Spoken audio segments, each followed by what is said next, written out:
sindiran. Ya, saya nampak keras masuk dalam sarung, tak terima. Mesti dia cerita betul-betul. Susah. Kenapa takut sangat? Sebab kita kalau berzina, bukan kita lah, kalau berlaku perzinaan yang ditunjukkan oleh hadis-hadis Rasulullah, diam-diam aja, diam-diam pergi bertaubat. Tak payah nak dibuat-buatkan. Melainkan kalau kita rasa tak senang hati, dia sudah bertaubat, dia sudah kembali kepada Allah, ya aku nak dihukum hudud, aku mengaku aku berzina, barulah dia hukum hudud. Tapi Masya Allah, ganjaran dia lebih hebat keimanannya yang Nabi gambarkan, bagaimana seorang wanita dia berzina mengadu kepada Rasulullah, aku berzina ya Rasulullah, jalankan hudud untuk aku, jalankan hukuman untuk aku. Rasulullah tak terima. Baliklah, kau ni mabuk kot, kau ni pening kot, boleh mengaku berzina. Tak Rasulullah, ya betul aku berzina. Sampai 3 kali baru Rasulullah kata, tak apa, balik dulu sampai kamu bersalin. Ya, lepas bersalin susukan anak tu datang kepada aku. Bila dah settle semua, barulah dia jalankan hukum hudud. Barulah dia rejam, sebab wanita ini sudah berkahwin. Kau rejam. Ketika dia rejam, darah memercik terkenalah kepada tubuh badan seorang sahabat, Khalid bin Walid. Kenal Khalid bin Walid, seorang sahabat yang garang, yang gagah, paling perang. Dia hina. Macam dia kata, jijiknya darah kotor orang yang berdosa ni, kata dia. Sampai Nabi tegur, Khalid, kalau kau bandingkan iman si penzina ini dengan seluruh penduduk Madinah, iman dia lah lebih hebat. Sebab dia telah bertaubat, dia sudah merelakan dirinya untuk dihukum dengan hukum Allah Subhanahu Wa Taala. Ini menunjukkan kepada kita orang yang telah dihukum hudud akan lepas di akhirat kelak. Masya Allah, inilah hikmah undang-undang hudud dijalankan untuk melepaskan kita daripada azab akhirat, bukan semata-mata untuk hukum. Ya? Jika gagal bawa saksi, kenalah 80 kali si pendakwa tersebut. Kalau tak ada, 4 orang saksi. Tidak boleh menjadi saksi sehinggalah dia bertaubat nasuha dan melakukan amal saleh, dan seterusnya dia dicap sebagai orang yang fasik. Ya? Melainkan si penduduk itu telah bertaubat. Illal ladzina tabu min ba'di dzalika wa aslahu fa innallaha ghafurur rahim. Masya Allah. Inilah rahmat Allah. Hukum hudud itu bukan semata-mata untuk menghukum, tapi untuk mengajar kita, mendidik kita, untuk membersihkan diri kita daripada dosa. Dengan rahmat Allah bila kita bertaubat, insya-Allah. Fa innallaha ghafurur rahim. Allah itu Maha Pengampun. Maha Pengasih. Okey. Yang ketiga, tadi pertama hukum zina, yang kedua qadzaf, yang ketiga li'an. Li'an ni lagi complicated nak faham. Kita boleh lihat ke surat 77 hingga 92. Li'an yang kita baca dulu. A'udzubillahi minasyaitonir rajim. Walladzina yarmuna azwajahum wa lam yakul lahum syuhada'a illa anfusuhum fa syahadatu ahadihim 4 syahadatin billah innahu laminas shadiqin. Sambung lagi ayat seterusnya. Wal khamisatu anna la'natallahi 'alaihi in kana minal kadhibin. Panjang ayat ini sampai ayat ke-10. Kalau tak silap. Dan orang-orang yang menuduh isterinya berzina, maknanya suami dituduh isterinya berzina, ini termasuk dalam hukum li'an. Kalau orang-orang biasa yang tidak ada hubungan, dipanggil qadzaf. Menuduh orang lain berzina dipanggil qadzaf. Tapi kalau suami yang menuduh isteri berzina, bukan suami isteri tak boleh tuduh suami berzina, tak masuk dalam li'an. Jadi kalau suami yang tuduh isterinya berzina, masuk dalam hukum li'an. Ya. Orang-orang yang menuduh isterinya berzina sedang mereka tidak ada saksi, hanya dirinya sendiri disaksi, maka persaksian seorang suami itu adalah sah di sisi syarak. Bagi seorang yang menuduh itu hendaklah bersumpah dengan nama Allah 4 kali bahawa sesungguhnya ia dari orang-orang yang benar. Kalau orang qadzaf dituduh orang berzina, dia kena datangkan 4 orang saksi. Tapi bagaimana kalau suami dituduh isteri? Takkan nak panggil orang lain kan? Ini rumah tangga dia kan? Memang tengok isteri aku berzina, tak nak cukupkan 4 orang saksi. Jadi tak ada 4 orang saksi, tapi dia nampak dengan mata kepala dia isteri dia berzina. Dia nak ajukan ke mahkamah, dia tak ada saksi, macam mana? Jadi masuklah dalam bab li'an. Ada ruang untuk suami yang betul-betul nampaklah isterinya berzina, untuk dia membuat pendakwaan tanpa diqadzaf. Suami akan lepas daripada 80 kali sebatan walaupun dia tak datang kan 4 orang saksi. Tetapi kena fasyahadatu ahadihim arba'u syahadat. Kena 4 kali sumpah depan mahkamah sebagai mengganti 4 orang saksi. Itu yang dipanggil li'an. Okey, boleh faham? Boleh terima li'an. Dia tak masuk dalam bab qadzaf. Okey, pengertian li'an. Li'an menurut bahasa bermakna berjauhan jauh. Dipetik dari perkataan laknat Allah, dari perkataan laknat. Laknat tu dari li'an yang membawa maksud Allah melaknat atau menjauhkan.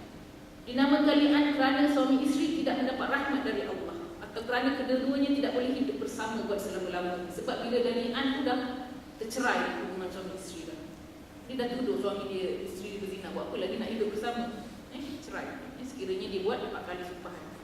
Menurut istilah syarak pula, li'an ialah satu sumpah dengan ungkapan tertentu yang diucapkan suami bahawa isterinya telah berzina atau ia menolak bayi yang lahir dari isterinya sebagai anak kandungnya, dan kemudian isteri pun bersumpah juga bahawa tuduhan suaminya yang tuju kepada dirinya adalah bohong.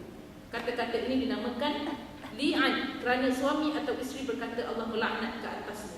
Maknanya dalam sumpah tersebut ada perkataan laknat. Aku bersumpah bahawa isteri aku berzina. Sekiranya aku bohong, aku dilaknat Allah. Sampai 4 kali.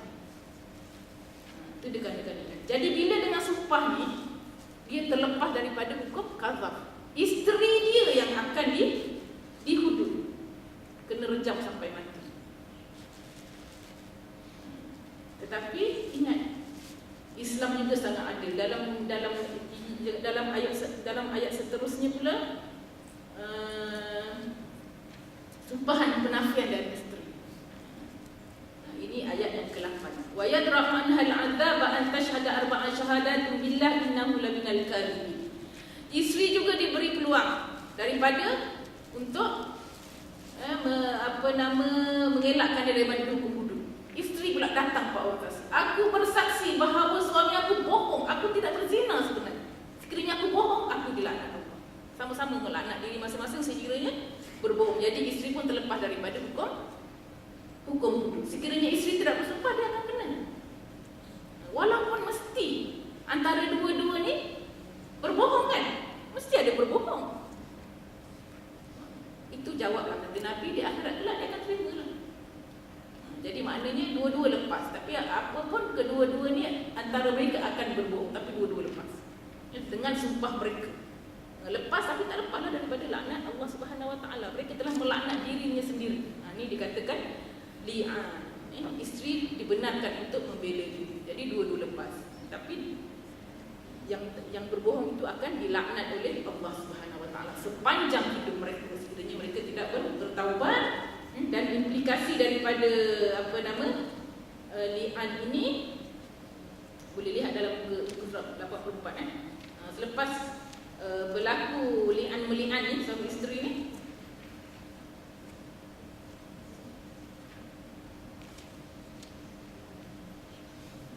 suami bebas dari hukuman hudud kerana tuduhannya suami, sebab dia gagal mendatangkan 4 orang saksi kan, tapi dengan sebab dia telah li'an 4 kali, telah sumpah 4 kali, dia bebas dari hukum hudud, walaupun dia tidak datangkan 4 orang saksi. Ikatan perkahwinan akan terlerai, maknanya tertalaklah, dan tidak talak baik, tidak boleh rujuk untuk selama-lamanya. Tak sah kahwin kalau nak kahwin. Tiba-tiba dia rindu balik kat janda dia, dan kedua-dua isteri dia tiba nak balik, tak boleh. Isteri pula akan dikenakan hukuman hudud sekiranya dia tidak membela dirinya dengan 4 orang. Sebab dia dah betul-betul berzina kan, takkan dia tak laknat diri dia. Dah lah buat dosa besar, tiba-tiba laknat diri dia pula. Dia bersumpah aku tidak berbohong kan? Dia bersumpah bohong. Lainkan kalau isteri itu betul-betul tak berzina kan? Dia boleh menyatakan sumpahnya sebanyak 4 kali. Okay, setakat ini dulu 3 yang penting. Panjang banyak lagi banyak Ustazah nak uraikan, tapi semua dah ada dalam buku ni dah kan? InsyaAllah baca dalam ruang yang ada ni, mudah-mudahan kita boleh faham. InsyaAllah fahamnya secara umum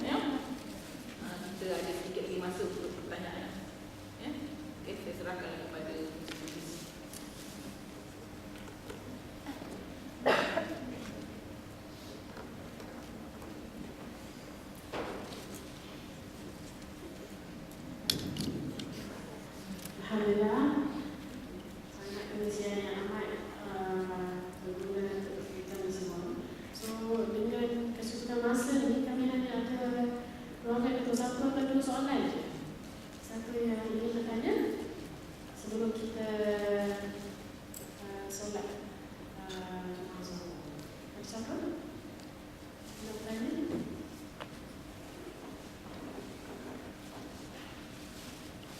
Okey, silakan. Okey.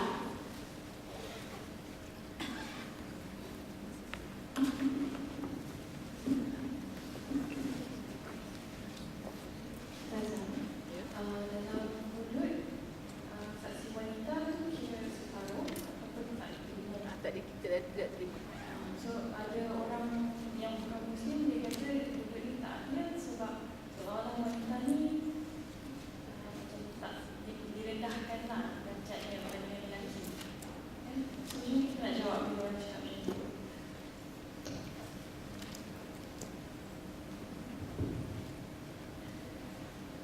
Tak adil. Selalu tak adil apabila diterjemahkan mengikut akal manusia. Kalau ikut akal manusia, adil tu maknanya sama rata. Kalau ikut rasional akal manusia, sampai bila lah teruklah kita. Kalau nak adil, dan anak perempuan dengan anak lelaki, anak perempuan dibelikan skirt, anak lelaki pun dibelikan skirt. Sebab nak adil. Adil itu maknanya kalau mengikut hukum Islam adalah wada'u syai' fi makanihi, meletakkan sesuatu di tempat yang sesuai di tempat itu adil. Dalam Islam, dalam kehidupan kita, dalam penciptaan manusia, Allah mencipta manusia mengikut fitrah tersendiri. Perempuan fitrahnya begini, lelakinya fitrahnya begini. Perempuan ada hukum hakamnya tersendiri, lelaki ada hukum hakamnya tersendiri. Dalam kebanyakan ada juga yang hukumnya kongsi antara kedua-dua, lelaki dan perempuan. Ada hukumnya khusus untuk perempuan, ada hukumnya khusus untuk lelaki. Ini adalah dalam agama Islam. Lelaki ada hukumnya tersendiri, perempuan ada hukumnya tersendiri. Perempuan ada kelebihan tersendiri yang tidak boleh dibuat oleh orang lelaki. Lelaki ada hukumnya tersendiri yang tidak boleh dibuat oleh orang perempuan. Jadi dalam kes saksi ini, perempuan masih bukan tidak diberi, tapi ditentukan oleh Allah Subhanahu Wa Taala dalam bab saksi. Dalam banyak perkara, perempuan menyamai 2 orang bagi 1 lelaki. 2 orang bagi 1 lelaki. Itu kita punya ketentuan yang ditegakkan oleh yang ditentukan oleh Allah Subhanahu Wa Taala. Jadi ada benda-benda dalam syariat yang perlu kita fahami. Tak boleh nak ikut akal kita saja. Wallahu. Maksudnya perempuan masih boleh menjadi saksi. Tidak boleh dalam bab hudud, tak boleh. Dalam bab hudud tak boleh. Yang bagaimana yang tadi kata? Dalam jual beli dan perkara-perkara lain, 2 perempuan. Kena ada 2 perempuan menyamai 1 lelaki. Itu dalam bab muamalah tu lah, kita Ustazah pun tak berapa baca lagi, tapi gitulah secara umum. Ada hak-hak tertentu untuk wanita dan lelaki dalam Islam. Kita nak terang itulah. Itulah undang-undang dalam Islam yang kita kena kaji dengan detail, insya-Allah. Okey, ada lagi. Satu lagi kot. Satu lagi belum kita solat.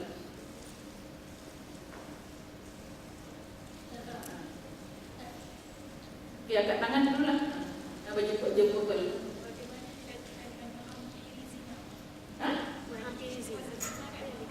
Menghampiri zina lah perkara yang boleh membawa kepada zina.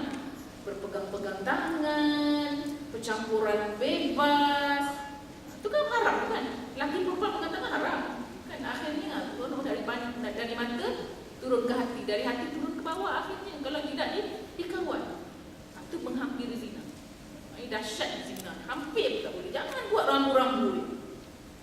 Jangan biarkan anak kita bergaul bebas. Jangan biarkan anak kita buka aurat sewenang-wenang. Itu perkara-perkara yang takrabu zina. Wallahu. Alhamdulillah, Masya Allah, dengan pengisian yang kami pelajari hari ini, menjadi hudud kasih sayang Allah. Dengan itu saya rasa kita akhiri majlis ini dengan tasbih kifarah dan salam.